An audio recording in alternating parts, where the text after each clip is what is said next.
მას შემდეგ, რაც საგზაო წესების დარღვევის გამო ქვეითებისთვის ჯარიმები გამკაცდა, სამართალდამცველებმა 2000-მდე ადამიანი დააჯარიმეს. იმ ქვეითებს, რომლებიც ზებრა და მიწისქვეშა გადასასვლელით არ სარგებლობენ და საკუთარ და სხვის სიცოცხლეს საფრთხეს უქმნიან, პატრულ ინსპექტორები თავდაპირველად 50 ლარით, გამეორების შემთხვევაში კი 100 ლარით აჯარიმებენ.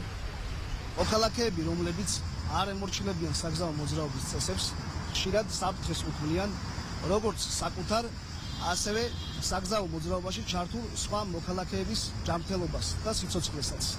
სამწუხაროდ ზოგჯერ მსგავსი შემთხვევები ფატალური შედეგითაც სრულდება. შესაბამისად მოუწოდებთ მოქალაქეებს პირველ რიგში მათივე უსაფრთხოებისთვის დაიცვან საგზაო მოძრაობის წესები. არ ემორჩილებიან მონიშნებს, ძირითადად გადადიან სამოძრაო ზოლზე.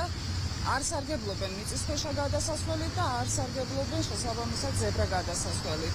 საგზაო ნიშნების უგულებელყოფა სამოძრაო ზოლზე თვითნებურად გადასვლა და საავტომობილო მოძრაობის შეფერხება. ის ძირითადი დარღვევებია, რომლებიც განსაკუთრებით მკაცრად ავტომაგისტრალებსა და შიდა სახელმწიფოებრივი მნიშვნელობის გზებზე კონტროლდება, სადაც თვითნებურად სამოძრაო ზოლის გადაკვეთა 1000 ლარიან ჯარიმას ითვალისწინებს. პრიორიტეტს წარმოადგენს საგზაო უსაფრთხოების წესების დაცვა. აქედან გამომდინარე გამკაცრდა კანონი, საპატრულო პოლიცია აქტიურად აღასრულებს კანონს, ყველა ის მოქალაქე, რომელიც დაარღვევს საგზაო მოძრაობის უსაფრთხოებას, იქნება დაჯარიმებული. მოვუწოდებ ქვეითად მოსიარულეებს არ დაარღვიონ საგზაო მოძრაობის წესები და დაემორჩილონ კანონს.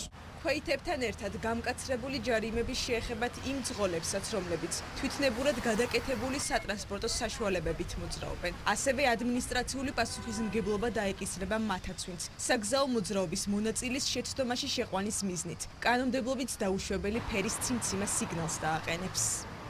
რეალურად დაახლოებით 1 თვის წინ მოქმედი ნორმა ადმინისტრაციულ სამართალდარღვევათა კოდექსში ვერ ასრულებდა ეფექტიანად იმ პრევენციულ ფუნქციას, რაც ქვეითად მოსიარულეებს უბიძგებდა იმისკენ, რომ არ მოეხდინათ შესაბამისი მოძრაობის წესების დარღვევა. ეს რასაკვირველი არის ძალიან მნიშვნელოვანი როგორც საკუთრივ ქვეითად მოსიარულეებისთვის, რომ ისინი დაემორჩილონ საგზაო მოძრაობის წესებს, უადგილო ადგილას მაგალითად არ გადაკვეთონ გზა, დაემორჩილონ შესაბამის ნიშნებს თუ მონიშნებს, რომელიც მათთვის არის განკუთვნილი, ასევე რა თქმა უნდა არანაკლებ მნიშვნელოვანი არის აღნიშნული საკითხი იმ ადამიანებისთვის, რომლებიც კონკრეტულად მართავენ ამა თუ იმ სატრანსპორტო საშუალებას. მიზანი რასაკვირველია არის საგზაო მოძრაობის უსაფრთხოების კიდევ უფრო მაღალი გარანტიებისა თუ სტანდარტების, მათ შორის გათვალისწინება და რეგლამენტაცია. საგზაო მოძრაობის წესების დარღვევისთვის გამკაცრებული ჯარიმები 2 ივლისიდან ამოქმედდა. ცვლილებების მიზანი საზოგადოებრივი და საავტომობილო წესრიგის დაცვა და მოქალაქეთა უსაფრთხოების უზრუნველყოფაა.